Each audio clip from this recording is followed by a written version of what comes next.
أعوذ بالله من الشيطان الرجيم. بسم الله الرحمن الرحيم وبه نستعين وعليه نتوكل والصلاة والسلام على أشرف الأنبياء والمرسلين أما بعد. Mga magulang at mga kapatid sa pananampalataya, Assalamualaikum warahmatullahi wabarakatuh. Magandang araw po sa inyong lahat, at sa araw pong ito ay ipagpapatuloy po natin ang series na ating pag-aaral patungkol sa mga magagandang asal sa relihiyong Islam. At ang paksa po natin sa araw na ito ay ang tamang pamamaraan ng pagpapayo. Hindi po lingid sa inyong kaalaman na bilang isang mananampalataya ay nabanggit po sa hadith ni Propeta sallallahu alaihi wasallam na kabilang po sa karapatan natin sa ating kapatid, karapatan ng kapatid sa atin, at ganoon din na karapatan natin sa ating kapatid ay 6. At kabilang dito ay ang kapag humingi sila ng payo ay bigyan natin sila ng payo. At sinabi rin ng Allah sa Banal Quran, Suratul Asr, Bismillahirrahmanirrahim, wal asr, innal insana lafi khusr, ila alladhina amanu wa amilus salihati wa tawasaw bil haqqi wa tawasaw bis sabr. Siguro ay halos lahat kayo ay nakakasaulo ng aya na ito, na sinabi ng Allah ayon sa pinakamalapit niya kahulugan na sumusumpa ang Allah sa oras na asr o sa panahon na asr, innal insana na lafi khusr, tunay, katotohanan na ang mga tao ay nalugi. Maliban lamang, sinabi ng Allah subhanahu wa ta'ala, illa ladina amanu, maliban sa silang mga naniwala, wa amilus salihat, at gumawa ng kabutihan, wa tawasaw bil haq, at nagpayuhan sila ng katotohanan, wa tawasaw bis sabr, at nagpayuhan sila ng pagtitiis. So dito po, makikita natin yung aya na ito, ang mga tao ay nalugi maliban sa katangian na ito. Sila yung una yung naniwala, gumawa ng mabuti at nagpayuhan sa tinatawag na nagpayuhan ng katotohanan at nagpayuhan ng pagtitiis. So dito po makikita natin kung gaano kahalaga sa relihiyong Islam ang pagpapayo sa kapatid. At nabanggit din sa hadith ni Propeta sallallahu alaihi wasallam na kanyang sinabi na ad-din an-nasiha, ang relihiyon ay relihiyon ng pagpapayo. So ang pinakamahalaga sa relihiyon ay ang pagpapayo sa bawat isa. Kaya po narapat na malaman ng isang mananampalataya kung ano ang dapat at hindi dapat na gagawin niya kapag siya ay nagpapayo at kapag siya ay pinayuhan ng ibang tao, ano ba yung dapat niyang gawin.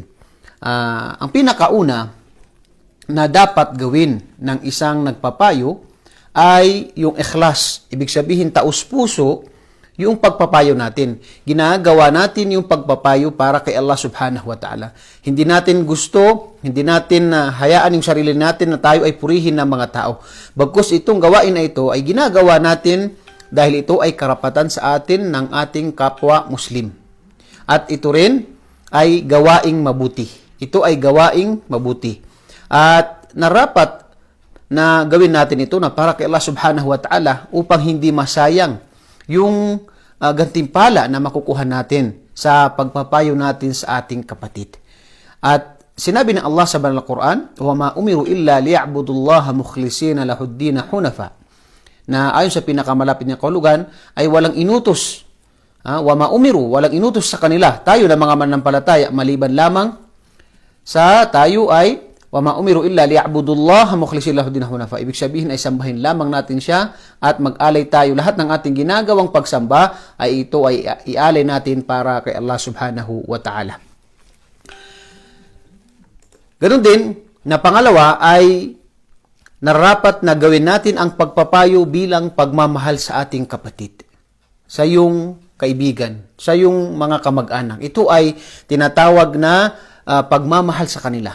Nabanggit sa hadith ni Propeta sallallahu alaihi wasallam, la yu'minu ahadukum hatta yuhibba li akhihi ma yuhibbu li nafsihi. Rawahu al-Bukhari wa Muslim. Hindi tunay na magiging mananampalataya ang isa sa inyo maliban sa gustuhin niya sa kanyang kapatid na mananampalataya, sa kanyang kaibigan, sa kanyang kamag-anak ang mga bagay na mabuti na gusto niya sa kanyang sarili. So, tayo po ay nagpapayo dahil mahal natin, gusto natin sa kanila ang kabutihan. May mga nakikita tayo na minsan ay sila ay nagpapayo, hindi dahil gusto nila ang kabutihan, kundi nagpapayo sila para dahil sa kanilang pagkaingit. Halimbawa, sila ay pinapayuhan ka ng taliwas sa gusto nila sa kanilang sarili upang hindi mo makuha yung tagumpay o ikaw ay ibig sabihin ay makuha mo ang kabutihan. Bagkus may mga tao na ganyan. Yan ay dala ng pagkainggit sa puso ng isang tao. Kaya narapat yung pagkainggit, yan ay, subhanallah, labanan natin yan. Yan ay dapat na linisin natin ang ating mga puso. Kung sa cellphone pa, ito ay i-format natin, tanggalin natin yan sa ating mga puso. Labanan natin ang ating sarili mula sa sakit na ito. Kasama rin doon, kapag tayo ay magpapayo, dahil hindi maiwasan na tayo ay magpapayo o kaya tayo papayuhan.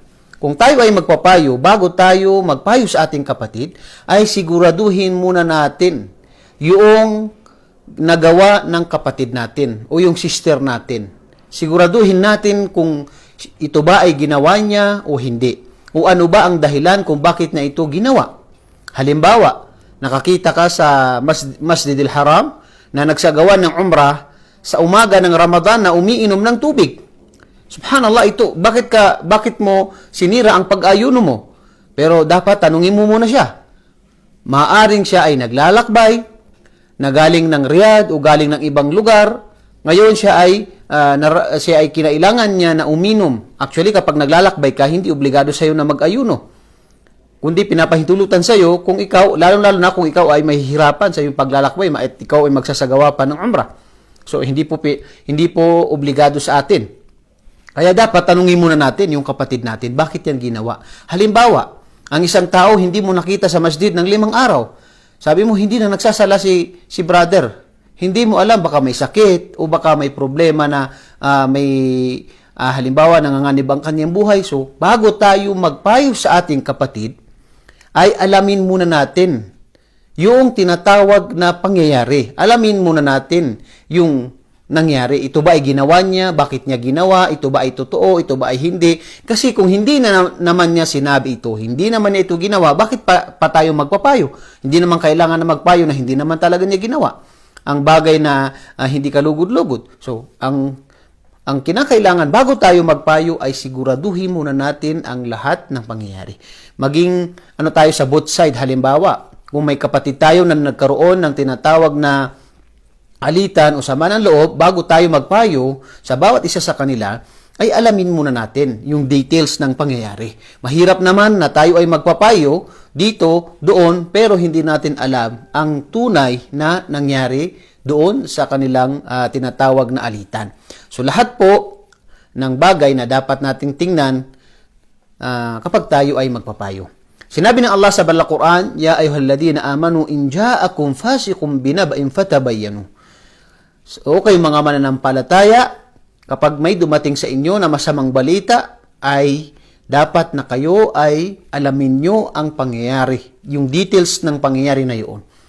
Dahil hindi natin alam yung mga bagay-bagay, maaring tayo ay maging one-sided. Maaring halimbawa dito sa nangyari doon sa yung hanggang ngayon ay hindi pa nailalabas yung pinaka final result talaga doon sa babae na flight attendants na yung sinasabi ng iba, ni-rape, yung si pinatay, yung ano ba.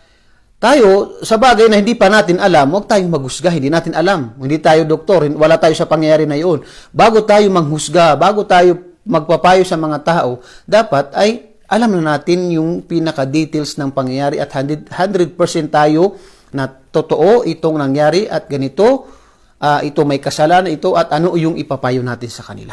So bago tayo magpapayo, kinakailangan masigurado natin yung kapatid natin kung tama ba ginawa niya ito, hindi ba ginawa, o sino ba, paano na ito ginawa, at bakit niya ito ginawa. Dapat malaman natin ang bagay na yan.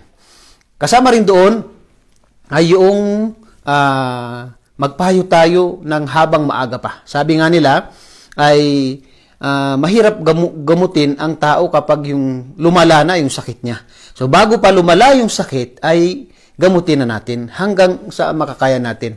Doon po sa halimbawa, kasi meron po tayong video patungkol po sa tinatawag na yung pagse-celebrate ng bagong taon.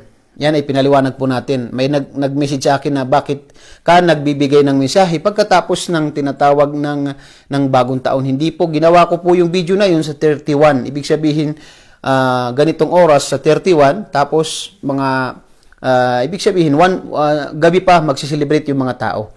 Tama, mas mainam na mas maaga. Ibig sabihin, sa 26, 27, 28, 29, mas mainam doon tayo magpapayo habang hindi pa nangyayari yung bagay na yun.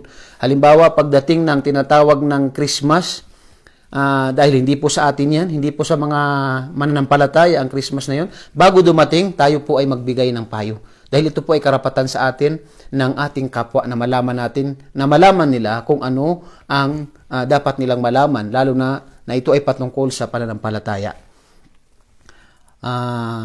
Kabilang ito sa tinatawag na karapatan ng isang mananampalataya sa kanyang kapatid na kapag siya ay humingi ng payo, ay papayuhan niya.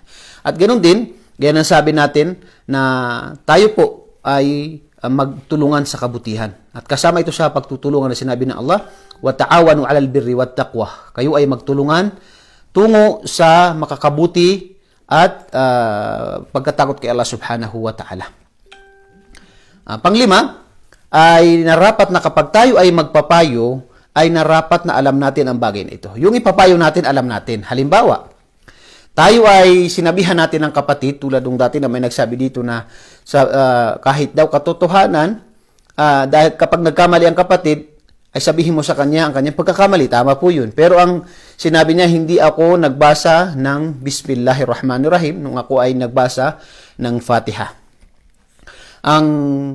Kung may kaalaman, ang tao ay malalaman niya na ang pagbabasa ng Bismillahirrahmanirrahim ay nagkakhilaf ang mga ulama.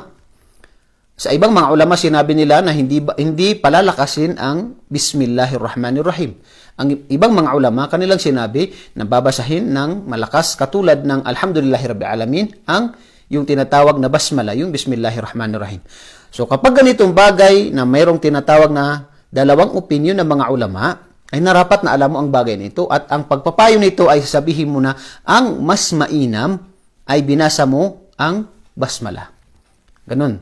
Halimbawa, marami tayong tinatawag na mga nakikita natin na mga bagay na hindi dapat pinag-aawayan. Hindi dapat, pero nagkakamali kasi tayo sa pamamaraan ng ating tinatawag na pagpapayo. So kapag tayo ay magpapayo, dapat alam natin at 100% ang ating kaalaman sa bagay na yun. Kapag nagpayo ka tapos tinanong ka kung ano ang dalil, ano ang sabi ng Allah, ano ang sabi ng propeta sallallahu alaihi wasallam at ang sabi ng mga sahaba sa bagay na yun, dapat ay kumpleto tayo, maibigay natin yung details. At kung halimbawa man, hindi maniwala, wala po sa atin yun. Yung mga details, sinabi ng mga ulama, ito sinabi ng ulama, mas mainam na sinasabi natin na sinabi ng mga ulama dahil sila, halimbawa sina Sheikh Uthaymin, rahimahullah, Sheikh Ibn Baz, yung mga malaking ulama na mga kilala. Hindi ibig sabihin pero yung complete tayo sa details kapag tayo ay nagbibigay ng payo. Mahirap yung pag tinanong tayo ay hindi natin alam kung ano ang dalil niya. Dapat bago tayo magpayo ay alam natin, malinaw sa ating sarili yung bagay na ito. Alam natin ang bagay na ito. So lalo na sa mga khilaf, ang pinakamainam na sinasabi natin sa ating kapatid, halimbawa ay sabihin natin na itong bagay na ito ay hindi sunna ng propeta sallallahu alaihi wasallam. Katulad din ng pagpapayo kapag tayo ay nakakita, halimbawa yung pagbabasa ng Quran sa libingan. May papayuhan natin ang ating kapatid, sasabihin natin sa kanya na hindi po yan sunna ni propeta sallallahu alaihi wasallam at ng mga sahaba at sila ang tunay na nakakaalam at nagsabuhay ng relihiyong Islam. Kaya bakit natin gagawin yung tinatawag na hindi naman nila ginawa? Kung gagawin natin, ito ang ginawa ng propeta sallallahu alaihi wasallam para sa mga halimbawa pumanaw na, tayo ay magdua para sa kanila, tayo ay magsadaka para sa kanila, tayo ay magsagawa ng umrah at hajj para sa kanila, bayaran natin kung may utang sila, yan ay may mga dalil na dapat natin gawin. Pero ang pagbabasa ng Quran doon sa libingan ng patay para ialay mo yung pagbabasa mo sa kanya, yung pagbabasa mo ng Quran, yung gantipalan niya ay para sa kanya, ay hindi po ginawa yan ng mga sahaba. Kaya po, yung pagpapayo natin ay dapat tinatawag na alam natin yung mga bagay at gamitin natin yung mas mainam ito At saka ganun din, kapag may mga khilaf, gamitin natin yung mas mainam. At ganun din, na kapag mga tinatawag na mga details patungkol sa lalo na pag sinabi natin na bid'ah, tama po talaga na kailangan tayo may mga dalil tayo. Ang pinaka natin ay una-una banggitin natin ang Quran, ang Sunnah at ganun din yung mga sinabi ng ating mga ulama. Kabilang din sa pagpapayo ay narapat na ito ay sinasabuhay natin. Mahirap magpayo na sa kapatid na tigilan mo ang paninigarilyo dahil ito ay makakasira sa iyong kalusugan pero ikaw ay naninigarilyo. Sabihan mo ang iyong anak na magsala ng fajr. Magsala ng 5 beses sa isang araw pero tayo hindi tayo nagsasala ng fajr. Paano niya pakikinggan ang ating payo sa kanya kung tayo mismo ay hindi nagsasala? Paano natin papayuhan ang ibang mga kapatid natin ng mabuting pag-uugali kung tayo mismo ay hindi nila nakikita na tayo ay gumagawa ng tinatawag na magandang pag-uugali? So, narapat na bago tayo magpayo ay ito ay sa buhay natin. Ang mga sahaba, radiyallahu anhum, kapag sila ay nag-aaral ng Quran, ay hindi sila lumalagpas ng 10 aya. Maliban sa ito ay naintindihan nila at ito ay naisabuhay nila. Kaya tayo, pag magpapayo tayo, ay narapat na ito ay sinasabuhay natin upang maging katanggap-tanggap ang ating pinapayo. Nagpapayo tayo ng paggawa ng kabutihan, tayo ay gumawa ng kabutihan. Nagpapayo tayo ng mabuting pag-uugali, maging mabuti ang pag-uugali natin. Nagpapayo tayo ng tinatawag na yung marami sa atin yung tinatawag na yung pagtigil sa paninirampuri at panlilibak. Palagi yan, marami nangyayari yan. Tayo mismo, pag tayo nakaupo kasama ng mga kaibigan natin, yun, tayo mismo, naririnig nila sa atin mismo yung panlilibak natin. So, mahirap na tayo ngayon, magkukutba ka, magbibigay ka ng payo sa mga tao, pero ikaw mismo gumagawa nun. So, parang hindi ka tanggap-tanggap ang bagay na ito. Sinabi ng Allah sa banal Quran, "Atamuruna an-nasa bil birri wa tansawna anfusakum wa antum tatluna al-kitab afala taqilun." Sinabi ng Allah subhanahu wa ta'ala, ito sa mga Banu Israel, na sinabi ng Allah na "Atamuruna an-nas", kayo ay naguutos ng mabuti sa mga tao, pero nakakalimutan niyo ang inyong mga sarili? Wala ba kayong mga isipan? Narapat na kapag tayo ay magpapayo, una ay sikapin natin na ito ay sinasabuhay natin.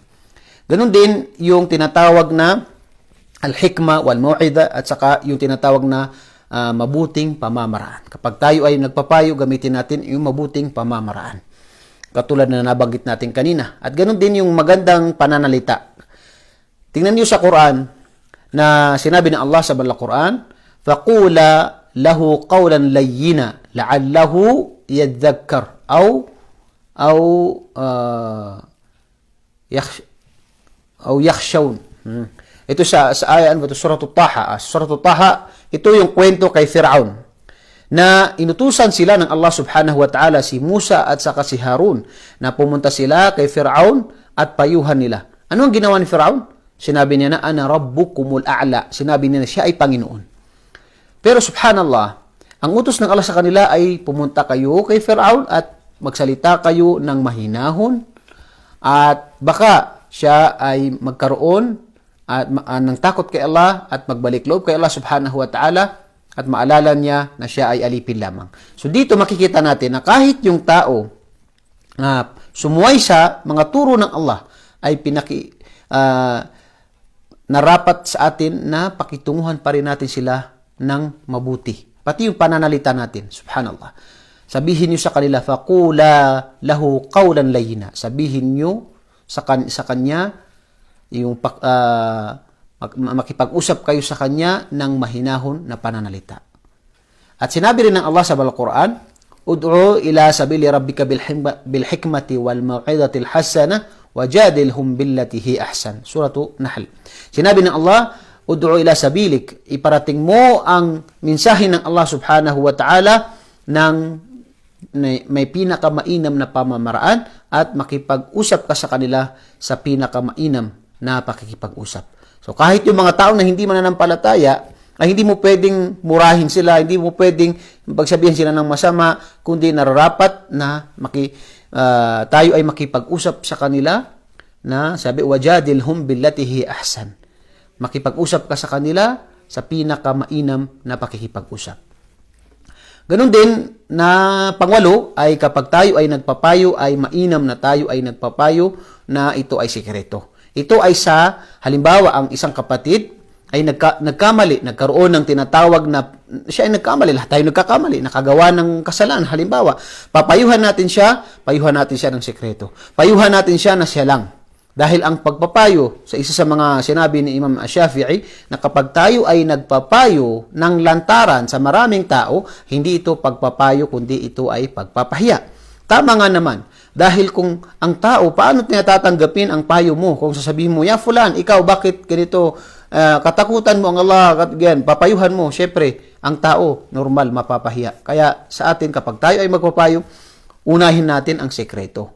Sabihan natin siya, payuhan natin siya ng siya lang. Ngayon, kung ayaw niya tanggapin ang ating payo at ang kanyang ginagawa ay makakasira sa mga tao, ay papayuhan natin siya sa mga tao. Kung ito ang kanyang ginagawa ay makakasira sa lahat. Halimbawa, ang kanyang akida o kaya halimbawa ang kanyang ginagawa ay inaakala ng mga tao na ang kanyang ginagawa ay tama. So, kung ayaw pa rin niya tanggapin, ang mga payo natin ay walang masama, bagkus obligado sa atin na payuhan natin siya sa mga tao upang makapag-ingat ang mga tao sa kanya. So, yan po, ang propeta sallallahu alaihi wasallam, ganun din yung pagpapayo ng general, pangkalahatan. Kung magpapayo siya, halimbawa, ang propeta sallallahu alaihi wasallam palagi niyang ginagawa, halimbawa sa mga sahaba, hindi na sinasabi na si fulan, hindi na sinasabi yung specific na tao. Kapag may mga bagay na nangyari, sinasabi niya na mabalu qaumun. Ano ang mangyari sa mga tao na ganito? General ang kanyang sinasabi. Wala siya binabanggit na pangalan. Kaya kapag tayo ay makhutba, tayo ay magbigay ng payo, tayo ay magbigay ng tinatawag. Meron tayong tinatawag na gustong gamutin na problema, ay general yung pagpapayo natin. Pangkalahatan ang pagpapayo natin at huwag tayo mag-specific ng tao. Maliban, kung yung tao na ito ay gaya ng sabi natin na ito ay makakasira sa lahat ng mga pamayan ng Muslim. Lalo na yung kaniyang akida, na rapat po yan ay lantaran na sabihin natin na mali ang akida na ito. Dahil siya ay halimbawa, pinapahintulutan niya yung pagsasala sa patay, yung pagbabasa ng Quran sa tinatawag na libingan, tapos yung pagtatawaf, pag-iikot sa libingan, narapat po na sa payuhan natin siya. Kung ayaw niya makinig, narapat po na sabihin natin sa mga tao para makapag-ingat ang mga tao mula sa kanya. Pangsyam ay yung tinatawag na pagiging makatarungan at pagiging tapat. Kapag ang tao humingi sa atin ng payo, ipayo po natin sa kanya ang pinakamaganda na alam natin. Isipin natin yung gusto niya na kaya siya humingi ng payo sa atin dahil gusto niya na yung kabutihan. Kaya ipayo natin sa kanyang kabutihan. Kung may dumating sa atin, halimbawa, nagkaproblema sila ng kanyang asawa, huwag tayong maging emosyonal. Sabihin natin, walang kwentang asawa mo, maghiwalay na kayo, hindi po ganoon. Payuhan natin siya sa may tinatawag na gamitin natin yung pinakamainam na pagpapayo. Yung pagtitiis, ipayuhan natin siya ng tinatawag na, kasi isipin muna natin yung pangyayari. Huwag tayong maging emosyonal kapag tayo ay magpapayo. Ganun din sa halimbawa, may dumating sa atin na gusto niyang humingi ng payo. Tatanggapin ko itong lalaki na ito na gustong mag-asawa sa tinatawag na anak ko na babae. Ngayon, kung kamag-anak mo yung lalaki, sasabihin mo, mabait yan, ano yan? Alam mo naman na hindi mabait, alam mo naman na hindi nagsasala, alam mo naman na yung mga katangian niya na hindi magaganda. Obligado sa'yo na payuhan mo siya na maganda. Kung ano ang pagkakakilala mo sa tao na yun, yan ay pag pinag-usapan natin, kasal. Lifetime yan na yung dalawa. Ngayon, pag itinago mo yan, delikado. Ikaw ngayon sa kabilang buhay, pananagutan mo ang bagay na yan na humingi sa'yo ng payo ang isang tao, tapos pinayuhan mo ng taliwas sa tinatawag na yung pagkakaalam. Kaya ito ay tinatawag na responsibilidad natin na maging makatarungan tayo kapag tayo ay magpapayo. Halimbawa, nagpapayo sa atin ang isang tao, gusto kong kumuha ng pwesto sa lugar na ito. Ikaw may experience ka, alam mo ang bagay na ito. Sasabihin mo sa kanya, para masira lahat, para malugi ka dyan, dahil hindi. Yun ang mali. Dapat gustuhin natin sa ating kapatid ang kabutihan. Yan ang turo sa atin ng Islam. Kaya narapat na kapag tayo ay magpapayo, ganun din na may humingi sa atin ng payo na tayo, kailangan nating payuhan ang ating kapatid, maging makatarungan tayo at maging tinatawag na tapat tayo sa pagpapayo sa kanila. Gusto natin sa kanila ang kabutihan. Ganun din kapag tayo ay halimbawa may humingi ng payo sa atin, ano ba yung mga pagkukulang ko? Sabihin natin sa kanya, ikaw ay mabuting tao pero mayroon kang pagkukulang na ganito. Palagi kang late sa sala, ikaw ay minsan hindi mo maiwasan, ikaw ay nagsasalita ng masama kapag ikaw ay nagbibigay ng sadaka, minsan ganito, minsan ay ganun. Dahil ito ay pagmamahal sa kapatid. Kung halimbawa nakita mo ang iyong kapatid nalunod, nalunod ang iyong kapatid, ano ang gagawin mo? Hahayaan mo na lang, titingnan mo na lang? Hindi, kailangan mo siyang payuhan ng pinakamagandang pagpapayo.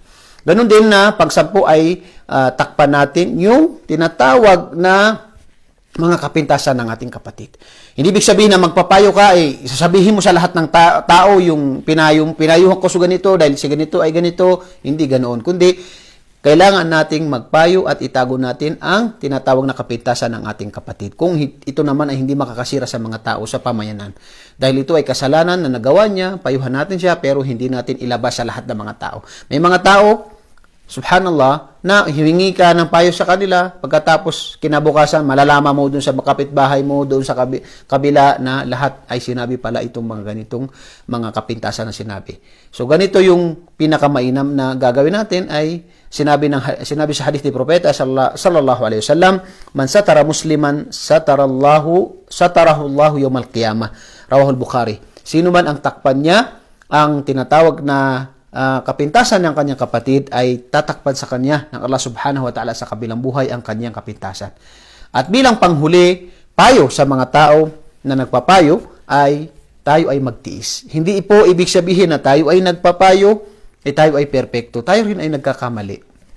Pero kapag tayo ay magpapayo, wag tayong mag-expect na ito ay tatanggapin nila agad o ito ay maaring. May mga tao na pinayuhan mo ng kabutihan, hindi tatanggapin.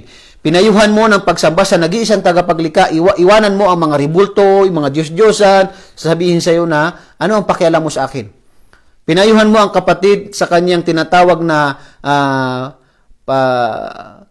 lalo na sa panahon natin ngayon, yung pagsayang ng oras sa paglalaro, halos 24 oras naglalaro, naiwan na ang sala. Hindi man maiwan ang sala, nagsasala late.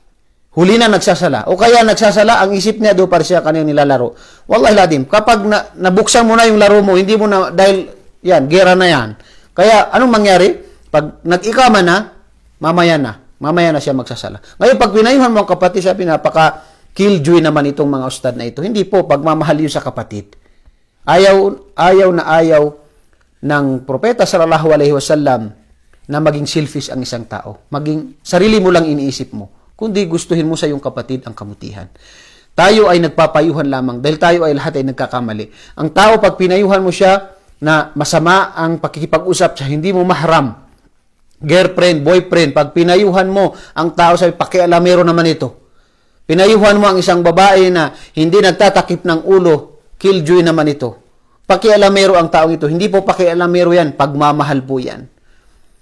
Dahil sinabi sa hadith ni Propeta sallallahu alaihi wasallam, na yung hadith na nabanggit natin kanina, na hindi magiging tunay na mananampalataya ang isa sa inyo maliban sa gustuhin niya sa kanyang kapatid na mananampalataya ang mga mabubuti na gusto niya sa kanyang sarili. So tayo po ay nagpapayuhan. Hindi po ibig sabihin na pakikialam. Hindi po, kundi ito ay bilang kapatid sa pananampalataya. Ito ay karapatan mo sa amin, karapatan na ko din sa inyo na payuhan natin ang ating kapatid kapag nakagawa siya ng mali. So, dapat ay magpasalamat nga tayo dahil mayroong mga tao na sila ay tinatawag na nagpaparating sa atin, nagpapayo sa atin ng kabutihan. So, kapag tayo ay magpapayo, tayo po ay magtiis. Maaaring makarinig tayo ng mga salita na hindi magaganda. Normal po yan. Ang propeta sallallahu alaihi wasallam, siya ay nagdala ng isang mensahe, ang sambahin ang nag-iisang tagapaglikha. Lahat ng klaseng pagpapahirap ay dinaanan niya. Pero alhamdulillah, kaya wag nating isipin yung tinatawag na ng mga tao, kundi isipin natin yung gatipalan natin kay Allah subhanahu wa ta'ala sa pagpapayo. At tatlo po na payo bilang panghuli sa mga pinapayuhan. Ang una, kapag tayo ay pinayuhan, ay dapat natanggapin natin ang payo sa atin ng kapatid. Huwag tayong magmalaki, huwag nating isipin na nangingialam sila. Huwag tayong magmalaki, lalo na yung iba, porket ang nagpapayo sa iyo ay mas mataas ang kaalaman mo, hindi mo tatanggapin.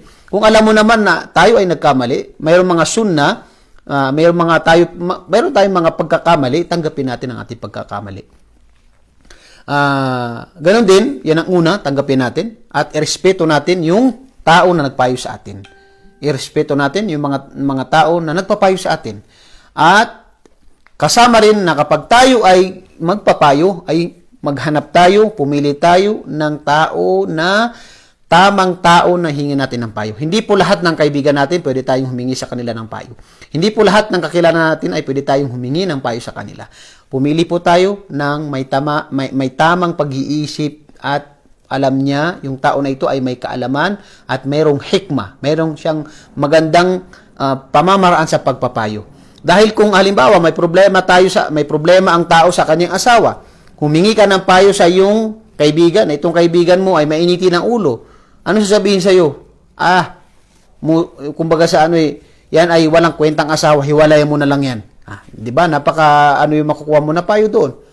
Kung humingi ka ng payo ng mayroong nanakit sa iyo, nagsalita sa iyo na masama, nakuha mo ng payo ay sira ulo. Sabi saan yan? Puntahan natin. Patay na natin yan. Ganyan ang makukuha natin kapag hindi tayo pumili ng tao na hingin natin ng payo. Kaya pag tayo ay humingi ng payo, ay humingi tayo sa mga tao na sila ay mayroong kilala o alam natin na may kaalaman at mayroong hikmah, mayroong wisdom, mayroong siyang mabuting pananalita. Ganun din ay magpasalamat tayo sa mga nagpapayo sa atin. Tanggapin natin ay yung payo sa atin at ganun din pumili tayo ng magpapayo sa atin at ganun din na magpasalamat tayo sa mga tao na nagpapayo sa atin. Sinabi ng Allah o sinabi ng propeta sallallahu alaihi wasallam, "Man ata ilaykum ma'rufan fakafi'u." Sino man ang dumating sa inyo at meron siyang kabutihan na tinulong sa inyo ay ganun din na suklian niyo siya ng kabutihan. Kung hindi niyo kaya na siya ay suklian, ay kayo ay manalangin sa kanya. Kayo ay manalangin sa kanya. Yan ang isa sa mga turo ni Propeta sallallahu alaihi wasallam sa atin na tayo ay magpasalamat sa mga tao na gumawa sa atin ng kabutihan. At ang pagpapayo sa ating kapatid ay ito po ay kabutihan. Dahil ito ay pagmamahal ng tao, pagmamahal ng kapatid, sa kanyang kaibigan, sa kanyang kamag-anak. So dito po sa mga bagay na ito, gaya po na nasabi natin, na sinabi ng Allah sa banal na Quran, "Ba'da'udhu billahi minasyaitanir rajim, wa dhakkir fa inna dhikra tanfa'ul mu'minin." Kayo o Muhammad, ikaw ay magpaalala dahil tunay na ang pagpapaalala ay makakapagbigay ng kabutihan sa mga mananampalataya. Kaya tayo po ay nagpapayuhan. Walang sawa na tayo ay magpapayo. Makarinig man tayo ng masamang salita sa ating kapatid, maging positive po tayo. Isipin natin ang gantimpala ng Allah subhanahu wa ta'ala sa ating pagpapayo. Huwag tayong mawalan ng pag-asa sa ating mga kapatid. Kung sila ay may pagkakamali, hawakan po natin ang kanilang mga kamay sa Allah, kay Allah subhanahu wa ta'ala, sa masjid, sa pagbabalik loob kay Allah subhanahu wa ta'ala. Huwag tayong mawalan ng pag-asa. At tayo po sa ating kapatid, wallahi al-adim, napakaganda. Minsan, dahil sa iyong isang salita, isang payo mo sa iyong kapatid, minsan, yan ay nagiging dahilan para siya ay magbalik loob kay Allah subhanahu wa ta'ala. Kaya narapat na huwag tayong mawalan ng pag-asa, gumawa tayo sa abot ng ating makakaya na tayo ay makapagpayo sa ating mga kapatid. At ito ay isipin natin yung kanyang gantimpala mula kay Allah subhanahu wa ta'ala. Assalamualaikum warahmatullahi wabarakatuh.